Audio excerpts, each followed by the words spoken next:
Ողջույն, ես Գայանե Ասլամազյանն եմ, այստեղ մենք խոսում ենք ազգային արժեքների մասին։ Այսօր ապրիլի 24-ն է, Հայոց ցեղասպանության 110-րդ տարելիցը։ Այդ կապակցությամբ ես հյուրընկալում եմ Հայոց ցեղասպանության թանգարան ինստիտուտի նախկին տնօրեն Հայկ Տեմոյանին։ Ողջույն։ Բարև ձեզ կա։ Պարոն Դեմոյան, եւս մեկ անգամ մենք անդրադառնանք այն ամենին, ինչ տեղի է ունենում այսօր, եւ ցավոք սրտի մենք տեսնում ենք, որ պատշաճ ուշադրություն չի տրվել այն ամենին, ինչ տեղի է ունենում, եւ մենք կարծես թե մեզ ստիպում են, որպեսզի մենք մոռանանք պատմությունը։ Ինչպես դուք կգնահատեք այն ամենը, ինչ մենք տեսնում ենք այսօր։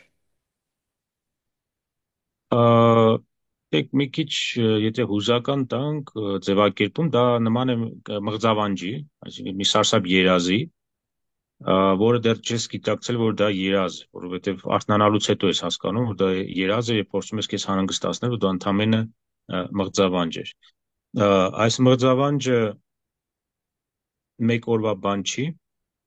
եւ գնալով ավելի համոզում եմ, որ երկար նախապատրաստական աշխատանք է տարվել այս կետին հասնելու համար, իսկ գերագույն այդ կետը դա հայաստանյան իշխանությունների կողմից հայոց ցեղասպանության պատմական փաստի հարաբերականացման, այդ մոտեցումներով հարցականի տակ դնելու պատմական իրողությունը եւ դրանով ժխտողականության դրսևորում։ Դա աներևակայելի մի հայտարարակ ամոթալի էջ է մեր պատմության մեջ, երբ որ ցեղասպանության պատմությունը, որը ահռելի մի բեռ է, որը մենք ստիպված պետք է տանենք, ուզենք թե չուզենք, որը արձանագրված է, փաստագրված է, հուշերով, գիտական աշխատանքներով, լուսանկարներով, տեսողական նյութով, միջազգային ճանաչումով եւ այս ամեն ինչը վերջին մի քանի ամիսների ընթացքում առաջին դեպքի մակարդակով անգրագետ ձևակերպումներով, անգրագետ խայտառակ անգրագետ ձևակերպումներով փորձում է հարցականի տակ դնել Պարոն Դեմոյան, ներողություն, դուք կարծում եք, որ դրանք պարզապես անգրագետ ձևակերպումներ են, թե դրանք մտածված քայլեր են, որովհետև եթե հուզական մասը, ինչպես դուք եք ասում, մենք մի կողմ դնենք, ապա մենք տեսնում ենք հստակ քայլեր, որոնք արվել են տարիներ շարունակ եւ հատկապես այս 7 տարիների ընթացքում։ Ես անդադ սիրում եմ կրկնել, որ մեր բախտը բերել է, որ դրանք անգրագետ ձևակերպումներ, իսկ եթե գրագետ ձևակերպումներն են, էֆեկտը եռապատկված կամ հնգապատիկ ավելի վատ կլիներ։ Ես դրա համար մի փոքր դրական պատմություն եմ դնում այս սարսափ պատմության մեջ, ասելով, որ մարդը եթե թերուս է լինում, իրեն հրամցված տեքստերը, ի վերջո նրան հրամցնում են, չէ, ինքը չի հանգում դրան։ Հրամցված տեքստերը կարող են ավելի գրագետ եւ ավելի մեծ վնաս հասցնելով վերարտադրել։ Իսկ որ այս ամեն ինչը նախապատրաստված եղել է, երկար քաղաքականություն է եղել, շատ բարձ երևում է ներկա իշխանավորների կենսագրություններից։ Կենսագրություններ հենց նույն աշխատակազմի ղեկավարի կենսագրությունը բացեք, Արայիկ Հարությունյանի 4 տարի շարունակ հայ-թուրքական հաշտության երիտասարդական ինչ-որ նախաձեռնության անդամ է եղել։ Արդյոք ԱԱՑ-ն չգիտեր դրա մասին, իհարկե գիտեր։ Պարբերաբար եղել է Ստամբուլում, չգիտեր այդ մասին ԱԱՑ-ն, իհարկե գիտեր։ Ռուբեն Ռուբինյան, ազգային ժողովի փոխնախագահ, այդպես է եղել իր ստամբուլյան հետագծով։ Իմ ենթադրությունները այս պահին, որը բավական լուրջ են, որպեսզի դա վերածվի պնդման, դեռևս 2008-2009 թվականներին արդեն ստեղծվել է մարդկանց մի խումբ, որոնք պետք է երկրորդ խողովակի կամ երկրորդ ակոսի, այսպես ասենք, դիվանագիտության բանի տակ, պատրվակի տակ, այսպես ճակերտավոր հեղափոխական նորամուծություններ անելով, հա, գալով իշխանության, պետք է հասնեին նրան, որպեսզի սպասարկեին հայ-թուրքական սահմանի բացումը եւ հարաբերությունների հաստատմանը։ Ես կարծում եմ, որ այդ ծրագիրը, որը երկարաժամկետ է եղել, բազմաքայլ է, բազմակոմբինացիոն, եղել է ընդհանրապես խաբկանք։ Այսինքն հերթական անգամ թուրքերը, ինչպես արձանագրությունների ժամանակ հիշում եք, ստորագրեցին, բայց հետ քաշվեցին։ Իրենք որևէ բան չվավերացրեցին։ Միևնույն ժամանակ երկրորդ անգամ հայկական կողմը ընկնում է ծուղակ, այս անգամ ավելի կապիտալ, ավելի հիմնավոր պատրաստելով ժխտողականների, հայոց ցեղասպանության թանգարան ինստիտուտում հանցագործություններ կատարած անձանց նաև ներգրավելով այնտեղ Դուք հիշում եք, որ քանի անգամ ես նշում եմ երկու քրեական գործ, որտեղ Արարատ կան Միրզոյանի կասկածաններ։ եւ Վլադիմիր Վարդանյանի հետ Վլադիմիր կապված։ Վարդանյանի, Այո։ այո, եւ սրանք ամբողջը չեն, նրանց սատարողներն կան, որոնք անցնում են այս քրեական գործերով, բայց քրեական գործերը, իշխանությունները իհարկե հասկանում ենք նաեւ ինչ ուժերի միջոցով արգելափակել են, եւ այն անձինք, ովքեր իմ ցուցմունքներով մեղադրվում են հստակ կոնկրետ հանցագործություն կատարելու մեջ, որի նաեւ փաստեր եմ ներկայացրել նախաքննությանը, այդ անձինք քաղաքացիական գործերով իմ դեմ դատական գործեր են շահում։ Սա իրականությունը, բայց իհարկե ես հումորով եմ վերաբերում, որտեղ ավելի դաժան փորձություններով եմ անցել, լինելով նույնիսկ Ցեղասպանության թանգարանի տնօրեն, բայց ժամանակը կա, ամեն ինչ իր տեղը կգնի, այնուամենայնիվ հանրագումարում մենք ունենք կրիմինալ մի գոյացություն, որը կոչվում է իշխանություն, որի կազմում կան հենց բուն ծիծեռնակաբերդում հանցագործություններ իրականացնելու կասկածով անձինք, կա ժխտողականության երևույթ, աներևակայելի մի բան, եւ դրա կողքին կա նաեւ լիակատար սփյուռքի լռություն։ Մենք երբեք չտեսանք համակարգված միահամուռ դիրքորոշում Փաշինյանի հայտարարությունների հետ կապված, որոնք արվեցին հենց Սփյուռքում։ Եվ տվյալ պարագայում մեկ ուրիշ նաև երևույթ ենք տեսնում, մենք տեսնում ենք որոշ ինտելեկտուալ շրջանակների համագործակցություն ներկա ռեժիմի հետ, որը նույնպես ամոթալի է, որը նույնպես պետք է բարձրաձայնվի եւ դատապարտվի։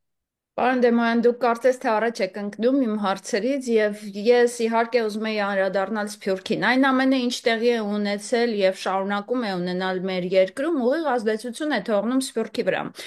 Թե մեր պաշտպանվածության մակարդակի այստեղ գտնվելով, որովհետեւ այնինչ մենք երբևէ չենք տեսել,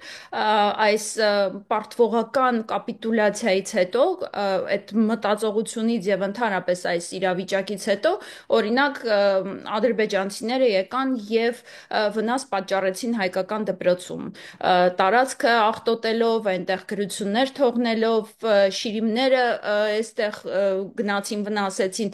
այսինքն մենք ներկա ենք այն ամենին, ինչը երբևէ չենք տեսել մինչ օրս, որովհետեւ ունեցել ենք պետություն, որը հաղթող էր, որի հետ հաշվի էին նստում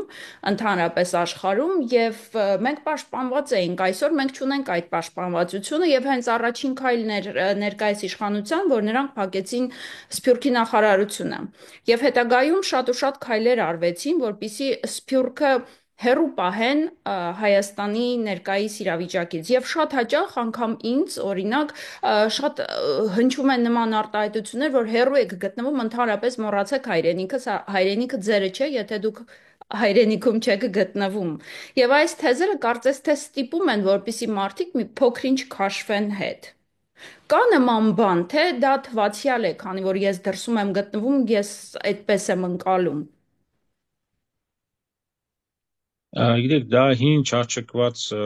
խոսույթներ են, ոչինչի մեզ չհասցնող հայաստանյան ձևակերպումներ, սփյուռքյան նույն հակաձևակերպումը, որ սփյուռքին նայում եք կտրուկ, ով մենք փող ենք տալիս եւ այլն, միայն փող եք նայում եւ այլն։ Իրականում մենք վերջին 34 տարվա այս անցած կարճ ուղին պատմական դա մի ակնթարթ է ընդամենը։ Մենք կարող ենք արձանագրել եւ ցավալի է, որ 2016-ին բարձրաձայնեցի Լոս Անջելեսում, Բոստոնում, 2017-ին ամերիկահայ մամուլում այդ մասին գրեցի, որ վերնախավային մակարդակում խորագույն ճգնաժամի մեջ ենք։ Վերնախավերը կեղծ են, կեղծ դավանանքներ ունեն, չունեն արժեհամակարգ, չունեն ռազմավարական մտածողություն։ Այդ ռազմավարական մտածողությունը, ինչքան որ հայաստանյան փաստաթղթերը, չգիտեմ, ռազմավարական անվտանգության, առանց Սփյուռքի Հայաստանը մի բան է, Սփյուռքով լրիվ ուրիշ բան է, դրանք ուղղակի գեղեցիկ խոսքեր էին թղթի վրա արձանագրված։ Դրանց տակ ոչ մի բան չկար իրական քաղաքականություն։ Դա պարզ երևաց նաև 100-ամյակից հետո Հայոց ցեղասպանության 100-ամյակի պետական հանձնաժողովը պետք է վերաձևակերպվեր, դա նաև իմ առաջարկն էր, համահայկական խորհրդի, որպեսզի մենք կարողանանք համահայկական նշանակության հարցերը, օրակարգերը, խնդիրները լուծել միահամուռ, համախորհուրդ։ Եվ ընդամենը սեպտեմբերին մի նիստ եղավ, որից հետո ջրվեց այդ առաջարկությունը, որի շուրջ նաև հայեցակարգային փաստաթուղթ է ես տվել։ Այդ ամեն ինչը ոչնչացվեց։ Ուրեմն մենք ունենք կանխամտածված քայլերի, ոչ ունենք կանխամտածված քայլերի հետ, որի նպատակը չի եղել Հայաստան-Սփյուռք գործակցությունը։ Սփյուռքում էլ նաև մենք տեսնում ենք ինչ, մենք տեսնում ենք համակարգեր, եթե դա համակարգ նույնիսկ կարելի ասել, կառավարչական, որոնք 19-րդ դարի մնացուկներ են։ Այսինքն որևէ ժամանակակից մարտահրավերների հետ գործ ունեցող նոր սերնդի կառավարիչներ, նոր սերնդի մասնագետներ ստեղծելու հետ ամեն ինչը ադրբեջանցին չէր մտնի դպրոց, եթե նա տեսներ կազմակերպած կուռ, հեռուն մտածող, ռազմավարական մտածողություն ունեցող սպյուր։ Սպյուրքի հիմա դասական սպյուրքի կարող եմ ասել գերագույն նախաձեռնություններից մեկը Հայաստանից քար բերել, խաչքար դնելն է, կամ նույն հերթական եկեղեցաշինությունն է։ Մենք ունենք հզոր սպյուրք Ռուսաստանում, որը մի ծպտուն անգամ չհանեց Արցախը հայաթափելու հետևանքով այդ օրերին։ Սա մեղադրանքել չի, հասկանալի է ինչ պայմաններում, ինչ երկրում են աշխատում, բայց ամեն ինչը գալիս է գլխավոր հաբին։ Գլխավոր հաբը դա Հայաստանի Հանրապետությունն է։ Հայաստանից դուրս եկողը կամ Հայաստանից դուրս ծնվածը, չգիտես ինչի, իրեն միշտ վերապահում է, որ պետք է ուսուցողական տեքստերով հեռահար կամ այստեղ գալով սովորեցնի, թե ինչպես պետք է ճիշտ անել։ Իրավունք ունի որպես հայ այդպիսին ստացավությունից ելնելով։ Բայց մենք տեսնում ենք, որ դա ընդհանրապես ինքնահաստատվելու ձև է, որը ունենում է իր հիմնավորումը այնքանով, որքանով հայաստանյան իշխանությունները չունեն այն ռազմավարական մտածողությունը, որպեսզի կարողանան ոչ թե ներազդել սպյուրքի վրա, ոչ թե խառնվել սպյուրքի գործերին, այլ սպյուրքի եղած պոտենցիալը ճիշտ ձևով ուղղել։ Մենք ուղղեցինք ինչքանով շատ վատ լավ Արցախ, հիմա Արցախում այդ ամբողջ ուղղված այդ գումարները, ներդրումները փաստացի մերը չեն։ Եվ սա խոսում է կատարյալ աղետի, կոլապսի մասին, որը շատ բնութագրական է հայաստանյան եւ սփյուռքյան տնտեսական, քաղաքական, մշակութային էլիտային։ Բայց դուք խոսեցիք Ադրբեջանի ներխուժման մասին հայկական դպրոցներ, եւ մենք տեսնում ենք, որ անգամ Հայաստանում նրանք ներխուժել են այդ դպրոցները, եւ ծրագրերն են փոխվել, եւ մենք արդեն կրթում ենք մի սերունդ, որը կարծես թե լրիվ ուրիշ իրականության մեջ է սովորում, եւ նրանց գիտելիքները, որ ստանում են դպրոցից, կարծես թե լրիվ ուրիշ մոլորակից լինեն։ Դա քաղաքականություն է, դա այս խոսքերը Բայց իմը չեն, դա մասնագետները լռում են։ Չէ, այդպես չի։ Անցյալ տարի բավականին լուրջ համախմբում տեղի ունեցավ, հիշում եք, պատմաբանները Այո։ ստորագրեցին մի հայտարարություն, որի տեքստը ես հեղինակել էի, երկու էջանոց հայտարարություններ, դատապարտող հայտարարություն, պատմակերպծարարության, անորակ դասագրքերի, խոտանված դասագրքերի ներմուծում կրթական համալիր, եւ երեխաներին որակյալ կրթություն ստանալու իրավունքի խախտում։ Այս երեք կետերը մնացածը չեմ ասում, ընդ որում բովանդակային շատ մանրակրկիտ ուսումնասիրվել էր եւ 7-րդ դասարանի պատմության դասագրքը եւ 8-րդ եւ մնացած դասագրքերը, չեմ ուզում առանձնացնել մի այդ պատմության դասագրքերը, բայց իշխանության պատը իդեմս Ժանա Անդրեասյանի դա մի խայտարակություն էր, որովհետեւ նույնիսկ հանդիպման ժամանակ պատմաբանների հետ աշխատել էին ամենաթստմնելի սովետական ոճով, բերել էին ներդրել էին մի հնագետի, որը պետք է լիներ գլխավոր հղումը, այ տեսեք այլ կարծիք կա։ Եվ մեկ անձի, մեկ հնագետի յուրայինի, այսպես ասած կոլաբորացիոնիստի արված հղումով մնացած 100 պատմաբանների կարծիքը համարվեց առ ոչինչ։ Բայց ամենաողբերգականը այն է, որ այդ նույն հանդիպան ժամանակ մեր գործընկերներից մեկի ընտանիքի դեմ ահաբեկչական գործողություն էր իրականացվել, երբ որ հանդիպման այդ պահերին նախարարի հետ, մշակույթի եւ քրթության նախարարի հետ ոստիկանական մի մեքենա էր մտել այդ թաղամասը եւ սկսել էր հարցաքննել տեղացիներին, բնակիչներին, թե այստեղ են հավաքվում աղմուկ անում դասագրքերի շուրջ։ Դուք հասկանում եք, դա ինչ խայտառակություն է հենց նախարարության եւ իշխանությունների համար։ Բայց քանի որ սրանք չունեն ամոթի եւ բարոյականության որևէ սանդղակ, իրենք պատրաստ են համարել, որ դա նորմալ երևույթ է, այսինքն կարելի է գիտնականին ահաբեկել, ըստ որում աշխատանքից նաև հանեցին վերջերս։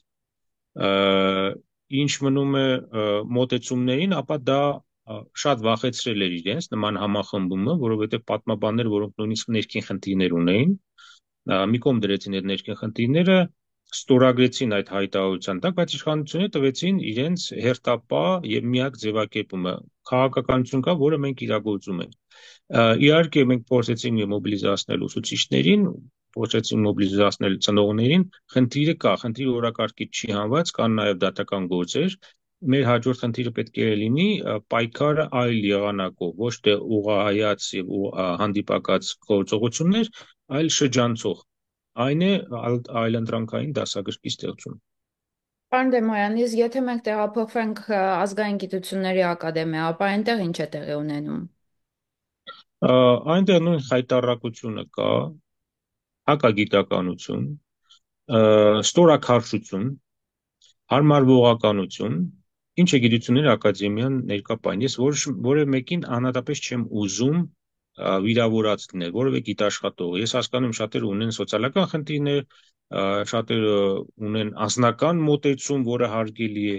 բայց հաստատություն եթե վերցնեն, գիտությունների ակադեմիան ինձ համար գոնե իմ փորձառությունից, երբ որ ես ակադեմիական հաստատության տնօրեն էի, ավելին հայոց ցեղասպանության թանգարան ինստիտուտի տնօրեն էի, ակադեմիան փորձեց տապալել իմ ատենախոսությունը, եթե հիշում եք դոկտորական, որովհետև թեման չէր համապատասխանում ռուս-թուրքական մերձեցմանը։ Դա նեոօսմանիզմի եւ դրա վտանգների մասին է ես խոսում, փաստացի կանխատեսել էի հետագա զարգացումները 2012-ին 7 տարի հետո տեղ ունեցող զարգացումները այնտեղ կանխատեսվում էին եւ հրահանգված էր ամեն կերպ խոչընդոտել պաշտպանությանը, չհաստատել, բայց դա տեղի չունեցավ, դա երկար պայքարի արդյունքում եւ դա եղավ գիտությունների ակադեմիայի համակարգի ներսում։ Հետո շատերի համար աննկատ մտած, թե ինչու ակադեմիան հեշտ հանգիստ հրաժարվեց հայոց ցեղասպանության թանգարան ինստիտուտից, չէ՞ որ ակադեմիայի համակարգում էր։ Ուրեմն դա էլ քաղաքականության մեկ մաս էր։ Դուրս հանեցին որպես պոակ ակադեմիայի համակարգից ցեղասպանության թանգարանը, ստեղծեցին հոգաբարձուների խորհուրդ, որպիսի բացառեին իմ հնարավոր, ես հրաժարվել էի տնօրենի պաշտոնի դիմել, բայց որպիսի իրենց ցանկալի յուրային անձի, որը կլինի հլու հնազանդ, կատարող, կատարածու, եւ այդպես էլ եղավ։ Հոգաբարձուների խորհուրդը ստեղծվեց Նիկոլ Փաշինյանի որոշմամբ 2018 թվականին, իհարկե ինձ նույնիսկ չառաջարկեցին հոգաբարձուների խորհրդի անդամ լինել, դա էլ է ցուցիչ, որպիսի բերեն հլու հնազանդներին, որ այսօր ցանկացած ժխտողական հայտարարության պարագայում տեսնում եք ոչ նախկին արդեն տնօրեն Հարություն Մարությանը, որ լիովին, այսպես ասած, լոյալ անձ էր, նույնիսկ սպասարկել էր Թավշյա, այսպես կոչված խայտառակ հեղափոխությունը, եւ ներկայիս Էդիթ Ագազոյանը, դրանք Փաշինյանի որոշմամբ ստեղծված հոգաբարձուների խորհրդի կողմից ընտրված անձինք են։ Գիտությունների ակադեմիան այն նույն հաստատությունն է, որ 2011 թվականի գարնանը, հիշում եք, հանդես եկավ նախագահությունը կոչով, պահանջելով Նիկոլ Փաշինյանի հրաժարականը։ Ընդհանրապես գիտնականները պետք է ազատ մարդիկ լինեն։ Այ Ամերիկայում դա սովորեցնում են առաջին հերթին։ Academic freedom, չէ՞ ասում են։ Ակադեմիական ազատությունը բնորոշ չի մեր ակադեմիականներին, հատկապես գիտությունների ակադեմիայի նախագահությանը։ Եթե գիտությունների ակադեմիան իսկապես գիտնականների, իրական գիտնականների տեղ է, հավաքույթ է, ակումբ է, այսպես ասենք, ապա նրանք մինչև վերջ կմնային իրենց դիրքորոշմանը, այլ ոչ թե այսօր կթողնեն, որպեսզի Աննա Հակոբյանը գա իրենց կրթություն սովորեցնել։ Այո, եւ նրանք դա ընդունում են եւ ընկալում են, որ դա ճիշտ է եւ նա իրավունք ունի իրենց կրթելու։ Ես վախենում եմ, որ հաջորդ փուլը կլինի ոչ թե կրթելը, այլ գիտությամբ զբաղվելը նորաձև կհամարվի եւ ակադեմիան հաճույքով կսպասարկի այդ օրակը։ Լավ, իսկ ես չեմ հասկանում ինչ է կատարվում, որովհետև կարծես թե բոլոր բնագավառներում այն մարդիկ սերուցքը, որը պետք է արձագանքեր, որը պետք է բարձրաձայներ, անընդհատ ահազանգեր այդ խնդիրների մասին, մեծ մասամբ լռում են։ Դա սարսափելի է, չէ՞։ Հիմնականում Երբեմն դու ես կարող ենք երբեմն լսել ես եմ ներողություն, կողքից նայում։ հիմնականում ասում են, ախր ես որ մի բան էլ ասեմ, ինչ է փոխվելու։ Այ դա ամենավտանգավոր մտայնությունն է։ Այդ մտայնությունը կա բուհական մակարդակով, չկա ուսանողություն, ինքնուրույն մտածող։ Դա երկար խնդիր է, ուս խորհուրդներից եկած բավական այսպես ախտահարված մի երևույթ է, երբ որ ուսանողությունը այլ երկրներում ունի դիրքորոշում, կարող է համախմբվել, բայց ուսանողությունը վաղուց վերածվել է գործիքի քաղաքական այս կամ այն խնդիրներ սպասարկելու համար։ Չեմ խոսում պրոֆեսորադասախոսական կազմի մասին։ Հաճույքով գնում են, մոռանում են ինչ են ասել, մոռանում են, որ իրենց խաբեության արդյունքում են եկել իշխանության։ Ես օրինակ իմ առաջի խնդիրը, առաջին հիմնա քարը, այսպես ասած, իմ մոտեցումներ, ինչու եմ ես ընդվզում, ինչու եմ, որովհետև ես չեմ ուզում ինձ խաբած լինեմ։ Մարդկային է, չէ՞, երբ որ ձեզ խաբում են, դուք ընդվզում եք, դուք հակադարձում եք, ոչ թե պետք է դու հակառակը խաբես, դու առնվազն պետք է ցույց տաս խաբկանքի հիմքերը։ բարեբախտաբար հնարավորություններ, փաստեր, գործիքակազմ ես ունեմ։ Այստեղ աշխատում է մեկ այլ երևույթ՝ քաղաքացիական դիրքորոշումը։ Ես կարող եմ լռել, չէ՞։ Ինչու իմ ընտանիքին ստրեսի ենթարկեմ, ինչու ստանամ երբեմն հավիախոսությամբ գրառումներ սատարողներից եւ այլն։ Դա կարելի է չանել, կարելի է զբաղվել գիտությամբ, այսինքն ես հիմա զբաղվում եմ գիտական աշխատանքով, բայց ժամանակ եմ տրամադրում, որպեսզի քաղաքացիներին իրազեկեմ, դա քաղաքացիական դիրքորոշում է։ Բայց մեր գիտնականների 90%-ը գերադասում է ապրել աշխատավարձով եւ օրը գնալ հանգստանալ, գնալ առավոտյան նորից գործի։ Սա ողբերգություն է։ Իսկ Երբ կարող է լինել օգնություն սա ես նաև գիտական համար։ տարիքային խնդիր, որովհետև ես եւ դուք հետ սովետական ժամանակաշրջանի երիտասարդություն ենք ժամանակին եղել եւ ավելի մեր կազմավորման տարիները եղել են անկախության ժամանակահատվածում եւ մենք ընկալել ենք ամեն բան եւ ազգային արժեքները այս պայդրությամբ մեզ համար առավել են, քան անձնական շահերը։ Իսկ հիմա մենք ունենք երիտասարդություն, որը անկախության սերունդ է համարվում եւ մենք ունենք արդեն 7 տարվա կրթված նորաձև, նորավոճ ձևով կրթված երիտասարդություն։ Մենք բաց թողեցինք մի ամբողջ սերունդ, 7 տարին քիչ չէ։ Իրականում 7 տարին չի, ես նույնիսկ կգնայի ավելի վաղ տարիներին, որովհետև նույն է դասագրքերի խնդիրը կային, դա նորը չի, նույն է դուց խորհուրդները քաղաքականացնելու խնդիրը կար, նոր երևույթ չէ։ Սա շարունակությունն է, եղած հիմքի վրա այլ ձևերով ծնված ծիլեր են, հա, եւ էթված Այսինքն նաև անկախության պատրաստված։ սերունդն էլ արդեն այդ խնդիրը ուներ։ Անկախության սերունդը ինչ որ իներցիոն բանով ուներ Արցախյան շարժման այդ լիցքը մեջ կրում էր, հա, ամբողջ, բայց եղել ենք համալսարանական ուսանող, գիտեինք բարքերը ինչպես են, ինչ բարքեր են այնտեղ տիրում։ Ու իհարկե այդպիսի բու ես չէի ցանկանա, որ նույնիսկ թշնամի երկրում լիներ, այդպիսի ակադեմիա ես չէի ցանկանա, որ ունենար նույնիսկ թշնամի երկիրը։ Մենք ունենք մի հանրություն, որտեղ համակերպվելը, կոնֆորմիզմը, իհարկե այստեղ նաև իր բնորոշ դերն ունի նաև այն վատ տարիները, որի միջով մենք անցանք։ Մենք տեսանք ամենասարսափելի զրոյական կետից, երբ որ չկան կենսապահովման պայմաններ, բայց այդ պայմաններում մթության մեջ սովորեցինք, ինչ որ բանի հասանք, ինչ որ նպատակներ դրեցինք զրոյական միջավայրում, երբ որ չկար, ասում լույս, հաց, ջուր եւ ամեն ինչ, տաքություն։ Բայց այսօրվա սերունդը ապրում է կոմֆորտի մեջ եւ չի ցանկանում հրաժարվել իր սրճարանային, ասենք, ժամանցից։ Մեր ժամանակ սրճարաններ չկային, գիտեք, ժամանցի կենտրոնները չկային։ Այսօրվա օրակարգ իշխանությունների ամբողջովին ներդրված է, որպեսզի մտածելու, խորհելու, վերլուծելու հնարավորություն չտա երիտասարդությանը։ Դրա համար են աշխատում այդ ֆեյքերի ֆաբրիկաները, ահռելի քարոզչական նյութը ապակոմնորոշող, որի խայծը նաև ուտում են նաև ցավոք սրտի Սփյուռքյան երիտասարդություն եւ ցավոք սրտի Սփյուռքյան գիտական համայնքը, որը հաճույքով գալիս է շատ լավ գիտակցելով, թե Հայաստանում ինչ է տեղի ունեցել, ինչպես է կազմակերպել եւ նախապատրաստվել այս ամեն ինչը, բայց շատերը գալիս են հաճույքով սպասարկելու, հերահար եւ նաեւ այստեղ կան։ Մի քանի օր եկել են, լավ սպասարկում են։ Լավ, միթե չեն վիրավորվում, երբ օրինակ Լեմկինի ինստիտուտն է խոսում, որ նման թեզեր, որ բարձրաձայնում է մեր վարչապետը, ուղղակի անկարելի են, որ օրինակ Վատիկանում տեղի ունեցած այդ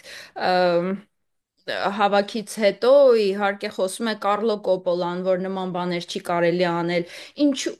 ես չեմ ընկալում, չեմ հասկանում ինչու են լռում։ Միևնույն է, մենք կարող ենք խոսել իրենց անձնական խնդիրների մասին, բայց միթե չեն վիրավորվում, որ օտար ազգի մարդիկ եւ կառույցները բարձրաձայնում են այդ խնդիրների մասին, իսկ մենք լռում ենք։ Իրենք ունեն հստակ նախանշված ծրագիր, տրված է ծրագիր, այսպես ծրագրված է եւ չիպը դրված է։ 2018-ի 19-ի տեքստերը լրիվ ուրիշ էին, չէ՞, Արցախի ցեղասպանության թեմա։ Ես լավ հիշում եմ, դա ինչ էր հայտարարում 2019-ի ապրիլի 24-ին, Արցախում ինչ հայտարարություններ էր տեղ ունենում։ Հիմա ոչ մեկ հարց չի տալիս, ինչու դա շուռ է տված 180 աստիճանով լրիվ հակադիր տեքստ ասում։ Ես գալիս եմ այն թեզին, ինձ ոչ մեկ չպետք է խապի։ Դա խապեության դրսևորում է, խապում է խմբի հասարակության քեզ, անհատապես ինքդ հենց քեզ է խապում, Հայաստանի Հանրապետության քաղաքացի, սփյուռքահայ, մարդ, ով իրեն հայ է անվանում։ Այդպիսի տեքստերով դա մանիպուլյացիա չի, դա ստորացուցիչ, ստորացնում է յուրաքանչյուրիս։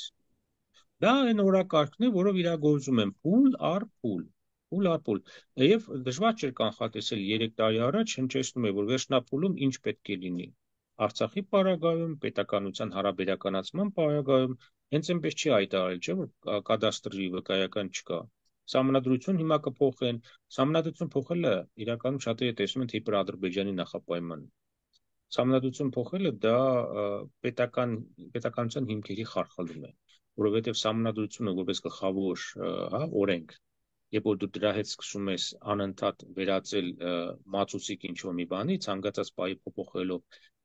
դու Հայաստանի Հանրապետության քաղաքացիների հավատը առ սահմանադրություն որպես հիմնական օրենք ես շեղում եւ ցնցում։ Այս առումով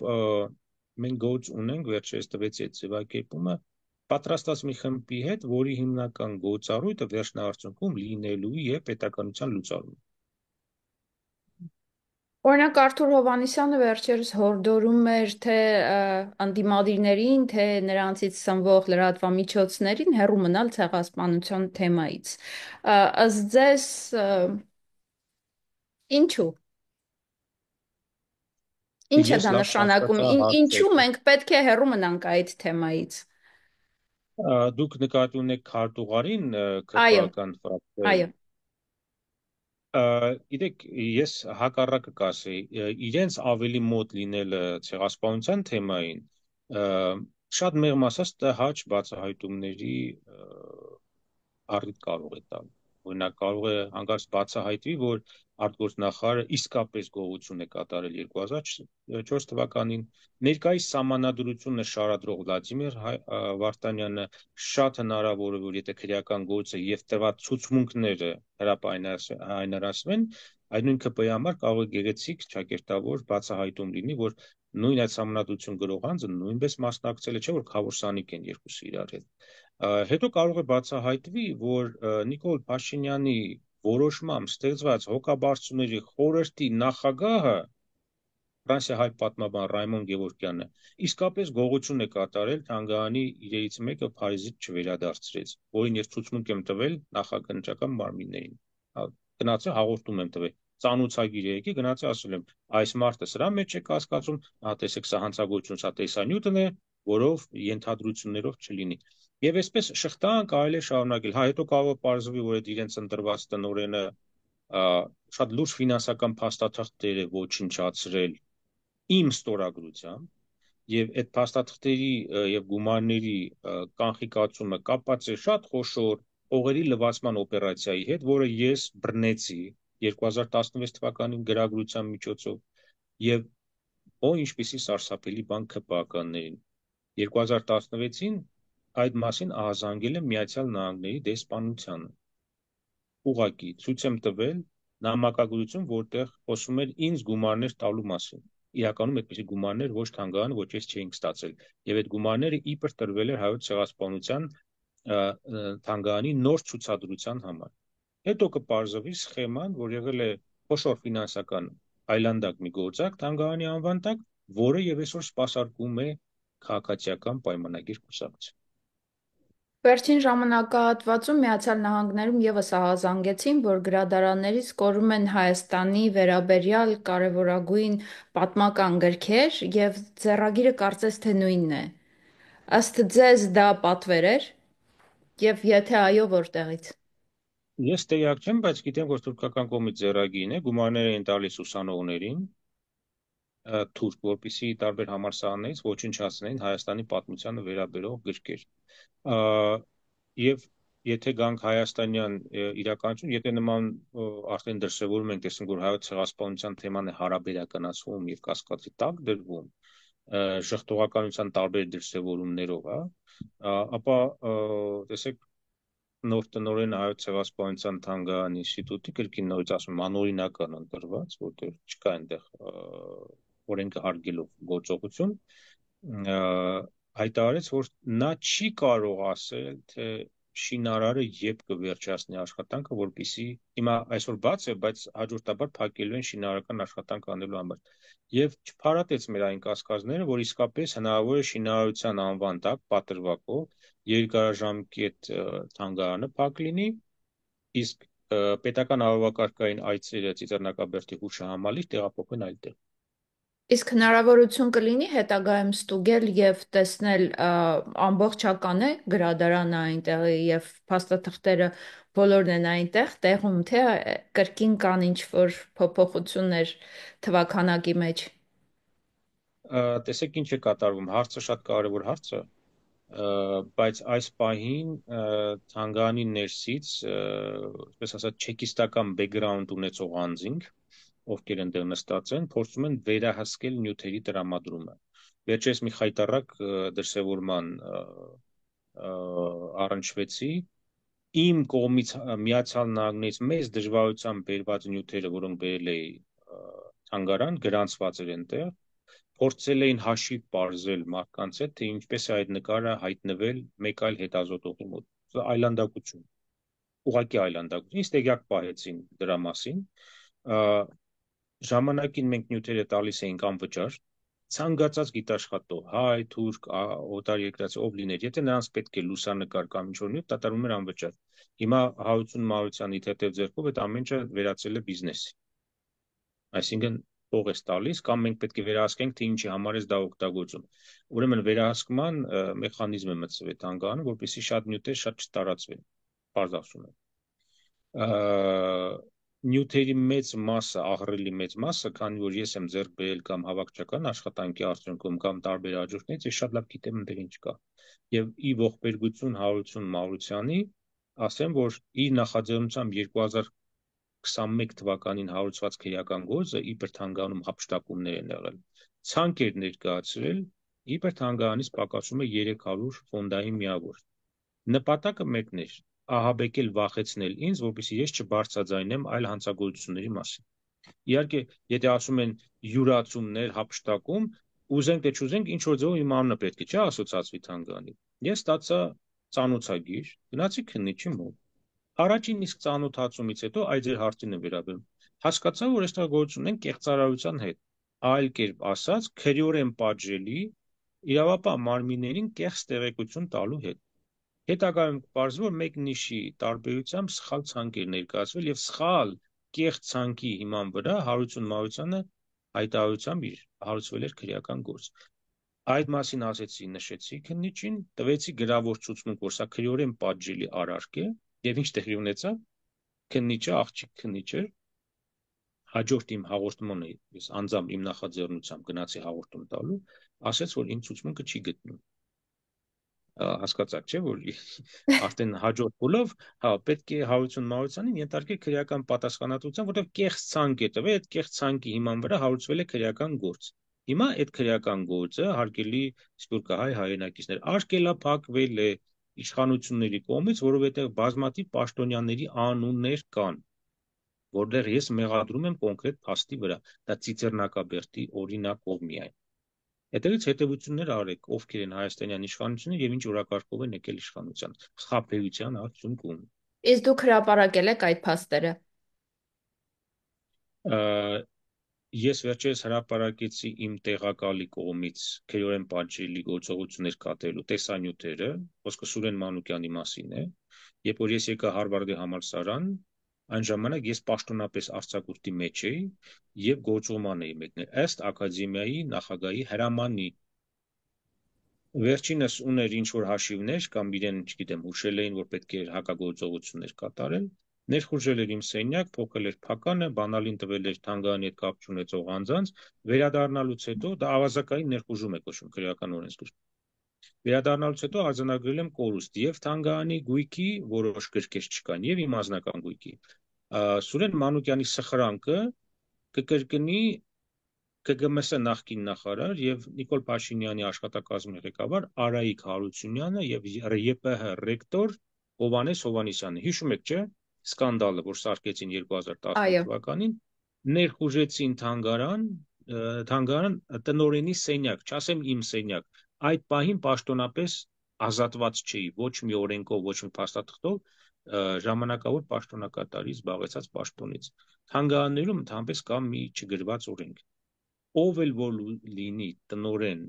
փոխտնօրեն, նախարար, իրավունք չունի թանգարանի այն սենյակը մտնել, որտեղ չկա այդ սենյակի պատասխանատուն, որովհետև ցանկացած սենյակում կարող է լինել անձնական իր գույք եւ թանգարանի որևէ փաստաթուղթ կամ թանգարանային արժեք, որը ուսումնասիրման, վերականգնման համար տարվել է այդ սենյակ։ Ուրեմն ցանկացած կորստի պատասխանատուն այդ սենյակի պատասխանատունն է։ Հետևաբար չգրված օրենք է, եթե այնտեղ չկա այդ սենյակի պատասխանատուն, բայց Արայիկ Հարությունյանի եւ Հովանես Հովանեսյանի համար այդպիսի երևույթը դարձավ ճակատագրական։ Ես անդադ հիշեցնում եմ, որ իրենք անցնում են իմ ցուցմունքներով Սուրեն Մանուկյանը, Արայիկ Հարությունյանը, Ռայմոն Գևորգյանը, Հովանես Հովանեսյանը, Հարություն Մարությանը ուղղակի մեղադրում են քրեորեն պատժելի արարքներ անելու մեջ, իսկ անուղղակի մեղադրում են նաև հոգաբարձուների խորհրդի այն անդամները, ովքեր ընտրել են Հարություն Մարությանին, Էդիտա Գզոյանին։ Ըստ որում ասեմ, որ շարք ծանրագույն հանցագործությունների մասին է խոսում, փողերի լվացում, որը փաստագրված է, որի մասին նշեցի, որ Միացյալ Նահանգների դեսպանության համապատասխան անձին տվյալներ եմ տվել, փաստեր եմ տվել, որպեսզի նրանք ուսումնասիրեն, որ թանգարանի անվան տակ բերվել են գումարներ։ Հետագայում դա արդեն մայիսի 15-ին Նիկոլ Փաշինյանի վարչապետ դառնալուց երկու շաբաթ անց կանխիկացվել է Հայաստան համահայկական հիմնադրամից եւ ենթադրաբար դուրս է բերվել Հայաստանից։ Փաստաթղթերը ոչնչացվել են, ուղեկցող, որտեղ եղել նաև իմ ստորագրությունը, այդ հարցերը, այդ ոչնչացման փաստերը պարտակվում է իշխանությունների կողմից, գրավոր նույնիսկ գրել եմ Հայկակ Արշամյանին, որպեսզի նա ցույց տա իմ ստորագրությամբ, ընդհանրապես ցույց տա, իդեպ պատմաբան է նաև գոլեգա է, կարող է չէ առի հարգանք որպես գոլեգաներ, որպես համալսարանականներ հանդիպել ցույց տալ, ասել խնդրեմ, փարատում եմ կասկածները, չկա այդպիսի բան, ոչնչացվել է թանգարանի օրինակը պայմանագրի եւ Հայաստան համահայկական հիմնադրամի օրինակը, դա հատուկ եմ շեշտում սպյուրքահայերի համար, Հայաստան համահայկական հիմնադրամը խայտառակ կոռուպցիոն վտանգավոր կոռուպցիոն կառույց է։ Հետագայում, երբ որ դուք տելետոններ եք մասնակցում, անընդհատ Հայկակ Արշամյանին հիշեցրեք պայմանագրի ոչնչացված օրինակի եւ փողերի լվացման մեջ հիմնադրամը ներկայացելու մասին։ իդեպ պետք է ասեմ, որ այդ դրվագները բերել են եւ հանգեցրել են շատ տխուր իրավիճակի, երբ Սփյուռքը այլևս ցանկություն չունի որևէ մասնակցություն ունենալու եւ գումարներ տրամադրելու Հայաստանի Հանրապետությանը եւ այնպես որ ներկայիս իշխանությանը այդ իրենց նպատակին էլ հասան։ Դա նպատակներից մեկն է, ինչու Սինանյանի գրասենյակը ինչու համար էր, Սփյուռքի մի ամբողջ նախարարություն կար, լավ թե վատ աշխատում չեն քննարկում, լավ էին աշխատում թե վատ, բայց դա նախարարություն ուներ կարգավիճակ։ Բայց այսօր կա մի գրասենյակ, որի պատասխանատուն որ հայտնվում է թանկարժեք ռեստորանների հյուրանոցներում, միշտ հայտնվում է սկանդալի մեջ։ Դա էլ է ծրագրով, միջած ասեմ, որ ի ցույց դնի նույն տրամաբանությունն է, որ ասում է հայոց ցեղասպանության միջազգային ճանաչումը մեր օրակարգում չի, Ադրբեջանն ու Թուրքիան միշտ հայկական լոբբիից էին, չէ՞ վախենում։ Հիշում եք 2000-ականներին այդ շատ տիրապետող դոմինանտ բաներ։ Հիմա Սինանյանի կերպարով եւ այդ սկանդալներով ցույց են տալիս, որ Հայաստան-Սփյուռք գործակցություն չկա, այլ ոչ թե իջեցված է Պլինտուսի մակարդակի, այլ ընդհանրապես գործակցություն չկա։ Լավ, իսկ այս ընթացքը, որին մենք ներկա ենք, ինչ հետևանքներ կարող է ունենալ, իրական։ Մենք ունենք օտարահաճ դրսից կառավարվող մի կոնգլոմերատ, որը կոչվում է իշխանության, նախապատրաստվել են երկար ժամանակով, սպասարկում են խոշոր երկրների շահերը, գոնե առժամանակ, հնարավոր է ինչ-որ պայմանավորությամբ նրանց ուղղակի կազատվեն շատ վատ ձևով, բայց այսօր մենք տեսնում ենք օտար լծի նման մի բան, հա, որ օտար լուծ կարդում ենք դա հին աշխարհ, չգիտեմ, միջնադար, մոնղոլական, սելջուկյան էինք ասում եւ այլ լուծ, հա, այսօր սրանք պետություն հայրենիք, չգիտեմ, հարկատուներ, հարկ վճարեք, այդպիսի ստրկատիրական ժամանակակից մեթոդոլոգիայով իրականացնում են կառավարում։ Հայաստանը վերածվել է թմրանյութեր ներկրելու հաբի, շատ ուժեղ թրաֆիկինգ կա, վերջերս ընդդիմադիր պատգամավորներից մեկը եւս դա մասին խոսեց, հիշում եք տոննաներով ինչպիսի նյութեր հայտնաբերվեցին, ուր գնաց դա, ինչու էր հայտնվել դա Հայաստանում, այդպես էլ չհասկացանք, բանանների տուփերով։ Հայաստանը խոշոր փողերի տրաֆիկինգի հաբ է դարձել, Հայաստանը վերածվել է հենց սրանց օրոք ղումարբազության կենտրոնի, երիտասարդությունը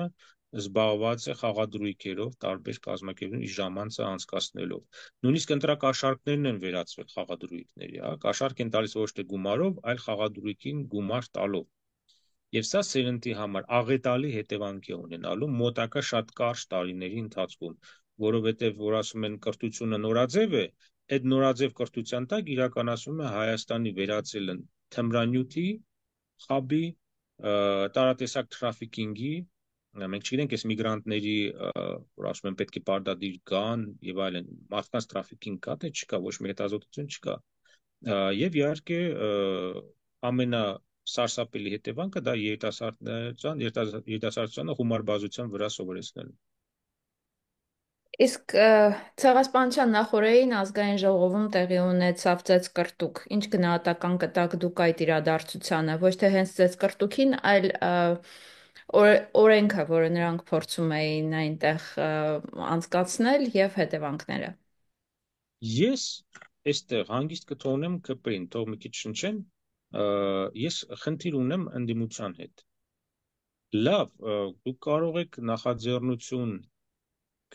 քրեականացման նախաձեռնություն եք բերում, լավ կարող եք նաև զանց առնել էքսպերտային կարծիք եւ այլն, խնդիր չի, կարող եք ինքնուրույն անել։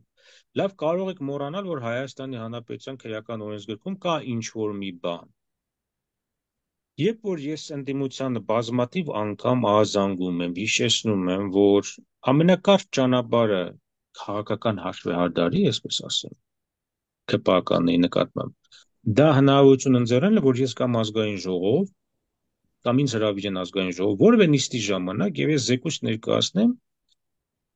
այն հանցագործությունների մասին, որոնք ես թվարկեցի։ Դա իմպիչմենտի լավագույն հնարավորությունն ու առիթն է։ Որևէ մեկ ընդդիմադիր պատգամավոր չի կապնվում, որևէ մեկ ընդդիմադիր պատգամավոր չի գրում, չի փորձում հանդիպել, պարզաբանի, արդյոք ես սուտ եմ խոսում, արդյոք ես չղայնացած եմ դրա համար եմ ասում։ Ամենալավագույն, այսպես ասած, փաթեթավորված նվերը ընդդիմության համար, դա այն է, ինչ որ ես ամեն օր գրում եմ եւ ամեն օր խոսում եմ, բայց իրենց համար դա չկա։ Հետեւաբար այդ նախաձեռնությունը ծեծկռտուկը ես դիտարկում եմ համեստ կարծիքն եմ, որ հերթական սցենարն է։ Այն ինչ որ տեղ ունեցավ 2023 թվականի սեպտեմբերին էլ։ Հիշում եք, էլ Արցախով տվեց, դուք տվեցիք, նա տվեց, ծեծկռտուկ, հաշկռտուկ, հաջորդ օրը աղոտ կառաստված երկեցին մի հատ էլ Արցախ, հարցը փակեցին։ Սցենարով է ամեն ինչ։ Փաստորեն մենք չունենք ընդդիմություն։ Մենք ունենք մարդկանց խումբ, որը գիտակցաբար, անգիտակցաբար, հակված եմ գիտակցաբարին, սպասարկում է այսօրվա ուժերին, որպեսզի նրանք բալանսավորված մնան իշխանության։ Դաժան ձևակերպում է, թող նեղանան, բայց իրենք մասն են այսօրվա ԿՊ Նիկոլ Փաշինյան իշխանության մնալու հնարավորության։ Այդ հնարավորությունը իրանք ստեղծում են պարբերաբար։ Լավ, բայց կան անհատներ, որոնք պատրաստ են պայքարի։ Այս դեպքում ինչպես կոնսոլիդացվեն նրանք, ինչ անեն։ Գիտեք ինչն է խնդիրը, որ այդ անհատները, որոնք հանդես են գալիս ընդդիմադիրի քննադատողի կերպարով, ինչ որ X պահին հրաշագործ կախարդական փայտիկով դեռ դառնում են այլ մարդիկ։ Եվ իզուր չէ, որ այդ սովետական, չեկիստական ժառանգականությունը ուղղակի նստած է մեր մոտ քրոմոսոմային մակարդակում։ Այդ մասին սկսել եմ արդեն խոսել։ Այդ մշակույթը ճակերտավոր,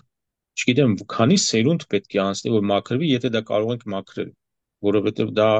ժառանգականորեն անցնում է, չէ, հերթափոխ է գալիս, բայց սրանք ովքեր են։ Սրանք այդ նույն հերթափոխն են, չէ, որոնք հավաքագրել են այդ նույն մշակույթը կրող սովետական գործակալական ցանց ստեղծելու նույն սխեմաներով է այդ ամեն ինչը արվում։ Եվ սրանց նեոբոլշևիկ, որ ասում են, իզուր չեն ասում, չէ։ Այդ նույն դրսևորումներն է, այդ նույն սխեմաներն է, այդ նույն օխլոսին են ցածրակարգ մարդկանց վրա, որոնք ուղեղ չունեն կամ ունեն, որը մտածելու համար չի, եւ ունեն գլուխ, որ ընդհանրապես պարանոցի շարունակությունն է։ Իրենք չեն վերլուծում, ով է, ինչ է, խաբեցին իրենց, ինչպես խաբեցին։ Իրենց համար օրվա հարցն է, պետք է, որ ասում են հակ պետք է վճարել, իրենք շատ ուրախանում են դրա համար։ Առանց խորամուխ լինել հարկի փողերը ուր է գնում։ Կարող է դա շքեղ առանձնատուն է դառնում, հատկատի հերթական օբյեկտ է դառնում։ Մենք ունենք պետականակորցան համակարգային կոռուպցիա։ Առաջին հորիզոնականում արտահայտության համակարգն է։ Պետք է ունենալ այսպիսի արտահայտության համակարգ, որ տապալել ցանկացած պետականաստեղծ գործունեություն։ Եվ դա գալիս է իներցիայով, դա գալիս է սովետական կաղապարներով, բարեկեցիկ ապրելու ցանկությամբ հանցագործությունների հաշվին։ Եվ այդ համակարգը հանցածին է, ինքը չի կարող գոյություն ունենալ, եթե չլինի հանցագործություններ, դա կփլուզվի, լիքը մարդ բարեկեցիկ կյանք ունենալու իրավունքից եւ հնարավորությունից կզրկվի։ Եվ դա համար տեսնում ենք այսօր ինչ արտահայտությունից են։ Շատ արագ էս վերջերս համաժողով արեցին 2 օր առաջ, չէ՞։ Վարող ասում է արտահայտությունը պարոն Փաշինյան ուշանում է։ Այդ ֆանտաստիկ ձևակերպում է։ Ոնց կարող է արտահայտությունը ուշանել, երբ որ այն չկա։ Դուք ասացիք, որ ձեր գիտական աշխատությունը կարծես թե կանխատեսում է։ Ինչ եք դուք կանխատեսել։ Ինչ սպասենք։ Ես անդրադառնում եմ Արցախին եւ հնարավոր այդ նեոսմանական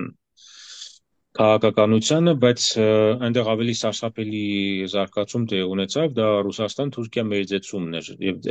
կորուստը Արցախի եւ Հայաստանի պետականության թիրախավորումը հենց այդ մերձեցման հետևանքն է։ Այս երկու հետկայսերական պետությունները, փաստացի կայսերական մնացած իրենց պետական մտածողությամբ, իրենք չեն ընդունում որևէ պետական գոյացություն իրենց ծայրամասերում։ Հետևաբար ես որպես պատմաբան կարող եմ ասել, որ սա ժամանակավոր բնույթ է կրելու, որտեղ եւ Ռուսաստանը եւ Թուրքիան դրանք ախոյաններ են, պատմականորեն ախոյաններ են։ Եվ Թուրքիայի նատոական դաշնակիցները երևի թե թույլ չեն տա, որպեսզի այս դաշնակցությունը, այս փոխգործակցությունը ավելի խորանա եւ ամրանա դառնա ռազմավարական համագործակցություն։ Իհարկե փորձելու են ամեն կերպ Թուրքիային ուղղել Ռուսաստանի դեմ։ Եվ որպեսզի Թուրքիան Ռուսաստանի դեմ ուկրաինական պատերազմի ժամանակ դուրս չգար, զոհաբերվեց Արցախ։ Կզոհաբերվեր նաև Հայաստանը, բայց ինչ որ բան չգնաց այնպես, ինչպես ծրագրված էր։ Եվ պատահական չէ, որ ռուս քաղաքական գործիչները այսօր ասում են, չէ, Ռուսաստանում ավելի շատ հայ կա, քան Հայաստանի Հանրապետությունում։ Ինչու է դա ասում։ Դրանով մերժում է քո պետականություն ունենալու իրավունքը։ Ասում են, դե մեր մոտ ավելի լավ հայեր կան, բարեկեցիկ ապրում են, ավելի շատ քան ձեր մոտ, բայց այս պետք է պետությունը։ Այնպես որ մենք ապրում ենք շատ դժնդակ, բազմաթիվ մարտահրավերներով լի մի ժամանակապոլում, շատերս այսպես կոմֆորտ վիճակում ենք, գիտեք, ապրում ենք, տաքություն կա, լույս կա, սնունդ կա, համ բաղդադաբար են 1900-ականների սկզբերին, չէ, մինչև 96-97 թվական, երբ որ լույս արդեն սկսեց գալ, սկսեցինք այդ նիհար կերպարներից մի քիչ չաղանալ, բայց հիմա շատ կոմֆորտ վիճակ է, որ մարդիկ ասում են, դե լավ, ինչի գնամ, կարող եմ հետևեմ բանով, հեռախոսիս միջով, թե ինչ է կատարվում։ Այսինքն մասնակցության հնարավորինս նսեմացում եւ բողոքի ընդվզման գործողության բացառում է այսօր գնում։ Ընդ որում դա անում են եւ ընդդիմության ձեռքով։ Դրա համար եմ ասում, որ նաեւ անհատական համագործակցող այսպես կոչված մտավորականների, որոնց մտավորական չի անվանի, բայց ասում եմ զուտ իդենտիֆիկացնելու համար, մենք տեսնում ենք ստրկամիտ, ծառայողամիտ, գործակալական մի ցանց, որը դեռ գործում է։ Ներողություն եւ եւս մեկ հարց, ես մոտենում եմ ավարտին, արդեն խնդրում եմ ձեզ ներողամիտ եղեք, գիտեմ որ հոգնած եք, բայց իբրև պատմաբան ուզում եմ ձեզ հարցնել, հատկապես ներկայիս իշխանությունը, երբ մենք խոսում ենք ցեղասպանությունից, առիթը բաց չի թողնում անընդհատ մեղադրելու դաշնակցությանը։ Որքանով են հիմնավորված նրանց մեղադրանքները։ Գիտեք, դա մանիպուլյացիոն դաշտից է։ Հիշում են, այս մեկը այսպես ասես, դուք համագործակցել եք երիտթուրքերի հետ եւ այլն։ Դա պրոֆեսիոնալ դիսկուրս չէ, որ հիմա ես մեկնաբանեմ, հա, դա քաղաքական գործիքակազմ է, բլա-բլաների մի շարք է, գիտեք, այն պարզ եւ ասում է լակոտ, ասում է չէ, լակոտը դու ես։ Այս մակարդակի խոսակցություններ դա կրկին ասում եմ, դա չի լինի, իշխանությունները լեզու չէին ունենա եւ այդ նույն դաշնակցությունը, որ հիմա նստած է ազգային ժողովում, ունենալ շատ լավ հնարավորություններ իշխանությունների բազում եւ բազմապիսի հանցանքների մեջ մեղադրելու իմպիչմենտի գործընթաց ռեալ իրական հենքի վրա ստեղծելու, բայց դա չենք տեսնում։ Դրա համար էլ նրանք կարողանում են հակադարձել եւ հնարավորություն են տալիս հակադարձելու, որովհետեւ դիմացը չկա փաստացի հենքի վրա, փաստական հենքի վրա եւ փաստերով մեղադրական ձևակերպում։ Ունենք օրակարգը սպասարկելու միտում։ Այսօր քաշքշուկ կանենք, ժողովուրդը կզբաղվի դրանով, կնայի, հաջորդ օրը արդեն վտանգը անցած կլինի։ Էս է լոգիկան։ Ինչ վերաբերում է դաշնակցությանը մեղադրել, չմեղադրելուն, նույն այդ ավելի ճապաղ են ինձ համար նաև արտարացման փորձերը, բա մենք չգիտենք, ասենք, այն ենք եւ այլն։ Պետք է հասկանալ մի բան։ Հայկական բոլոր քաղաքական կուսակցությունները, քաղաքական միտքը, քաղաքական գործիչները իրենք ապահովել են կոլապս, լուզում։ Եթե այս պարտությունը, որտեղ մեղավոր են անհատական մակարդակից մինչև կուսակցություններ եւ խմբակներ, եթե սա չգիտակցվի, չընդունվի,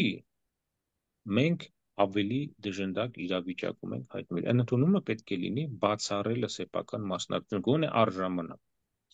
Որոշակի իրադրության պայմաններում պետք է լինի կոնսենսուս, որ այս բոլոր քաղաքական գործիչները եւ քաղաքական կուսակցությունները առժամանակ պետք է որպես տապալողներ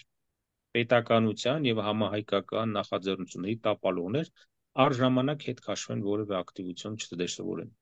Դա կլինի երաշխիք, որ մենք նոր հնարավորություն կունենանք։ Առայժմ այդ հնարավորություն տալու հավանականությունը ես չեմ տեսնում։ Ես տեսնում եմ այն ամեն կերպ վտանգելու փորձեր։ Պարոն Դեմոյան, բայց ամեն բան այնքան անմխիթար է հնչում։ Պետական համակարգը վաճառված է, այսինքն բացակայում է կամ էլ կարող ենք ասել թշնամական է։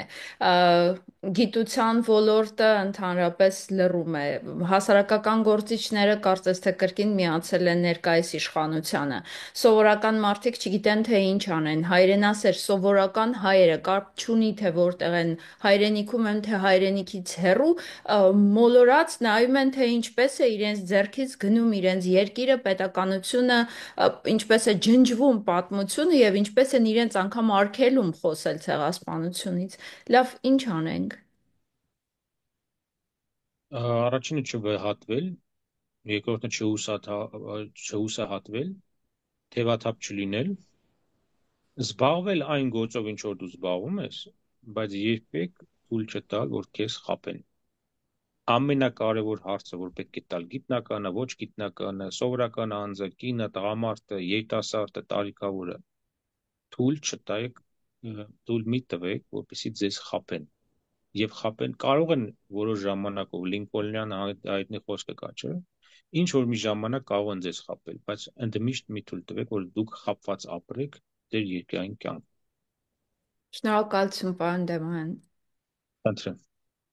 Ես ուզում եմ հիշեցնել, որ իմ հյուրն էր Հայոց ցեղասպանության թանգարան ինստիտուտի նախկին տնօրեն Հայկ Դեմոյանը։ Իսկ ես Գայանե Ասլամազյանն եմ։ Այստեղ մենք խոսում ենք հայ մնալու ազգային արժեքների մասին։